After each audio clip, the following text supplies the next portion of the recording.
Election commission میں قائم مقام۔ چیف الیکشن کمشنر کی سربراہی میں 2 رکنی بینچ چیئرمین پیپلز پارٹی بلاول بھٹو کے گوشواروں میں تضاد سے متعلق کیس پر سماعت کی، جس سلسلے میں بلاول کی جانب سے فاروق ایچ نائک الیکشن کمیشن میں پیش ہوئے۔ فاروق ایچ نائک نے الیکشن کمیشن کے اختیارات پر اعتراض اٹھاتے ہوئے کہا کہ الیکشن ایکٹ کے تحت الیکشن کمیشن گوشواروں میں تضاد پر کارروائی نہیں کر سکتا۔ مختصر سماعت کے بعد بلاول بھٹو زرداری کو 15 روز میں تضاد دور کرنے کی ہدایت کر دی اور کیس کی مزید سماعت 6 فروری تک ملتوی کر دی گئی۔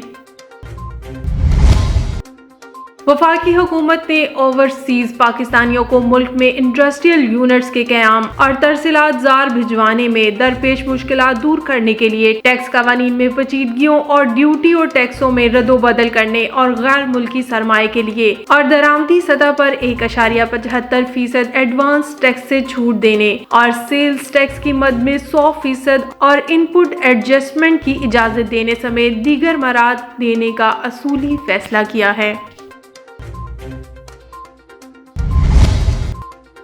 بھارت میں شہریتی ترمیم قانون کے خلاف ظلم و جبر کے باوجود شہر مظاہرے تھم نہ سکے۔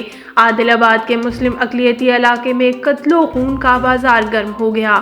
علاقے میں مسلمان کسی اجتماعی شرکت میں تھے کہ ہندو انتہا پسندوں نے موقع کا فائدہ اٹھا کر مسجد پر دھاوا بول دیا، مسجد پر پتھراؤ کیا اور مؤذن کو تشدد کا نشانہ بنا دیا۔ مسلمانوں کے گھروں کو جلا دیا گیا، جس میں تقریباً 35 گھروں کے جلنے کی خبر ہے۔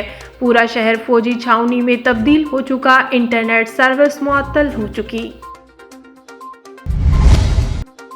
اسلام آباد ایئرپورٹ پر سیڑھیوں سے گرنے والی 4 سالہ بچی چل بسی۔ وفاقی وزیر برائے ایویشن غلام سرور خان نے نوٹس لیتے ہوئے ایئرپورٹ مینیجر سے واقعے کی رپورٹ طلب کر لی۔ وفاقی وزیر غلام سرور نے کہا ہے، عینی شاہدین کے مطابق بچی سیڑھیاں اترتے وقت ماں کے ہاتھوں سے گری، جس کے باعث واقعہ حادثاتی طور پر پیش آیا۔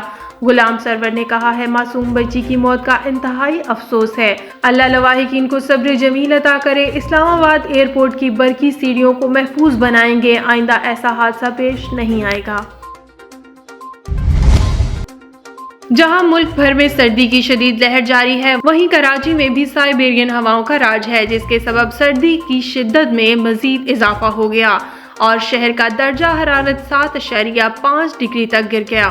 محکمہ موسمیات کے حکام کے مطابق کراچی میں کم سے کم درجہ حرارت 7.5 ڈگری جبکہ زیادہ سے زیادہ درجہ حرارت 20 ڈگری ریکارڈ کیا گیا ہے۔ حکام کا کہنا ہے کہ شہر قائد میں شمال مشرقی علاقوں سے 8 کلو فی گھنٹے کی رفتار سے ہوائیں چل رہی ہیں اور ہوا میں نمی کا تناسب 20% ہے۔